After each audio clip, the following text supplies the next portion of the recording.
நடிகர் விஜய் கட்சி ஆரம்பிக்க போகிறோம் அப்படின்னு சொன்னதுலேருந்து அவருக்கு பிரச்சனைக்கு மேலே பிரச்சனை வந்துகிட்டே தான் இருந்துச்சு. முதல்ல கட்சியோட பேரை விஜய் அவர்கள் அறிமுகப்படுத்தினார். அதுக்கப்புறமா கட்சியில் உறுப்பினரை சேர்க்குற பணியை தொடங்கினாங்க. அதுக்கு அடுத்தபடியாக பார்த்தீங்கன்னா முதல் மாநாடை பற்றி ஏகப்பட்ட கேள்விகள் வந்துகிட்டு இருந்துச்சு. இதற்கு இடையில தான் ஆகஸ்ட் மாதம் விஜய் அவர்கள் அவரோட கட்சி கொடியை அறிமுகப்படுத்தினார். கட்சி கொடி அறிமுகப்படுத்தின அன்னைக்கு ஒரு மிகப்பெரிய மீட்டிங்க்கு தாவேகா கட்சியினர் ஏற்பாடு செஞ்சுட்டு இருந்தாங்க.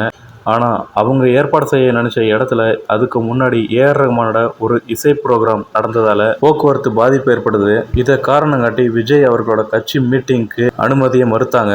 ஆனால் இப்போ வருகிற செப்டம்பர் 23 விஜய் அவர்களோட கட்சியோட முதல் மாநாடு நடக்க திட்டமிட்டிருக்காங்க.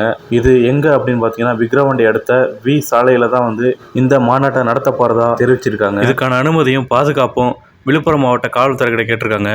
இதற்கு காவல்துறை 21 கேள்விகளை தாவேகா கட்சியினரிடம் கேட்டிருக்காங்க.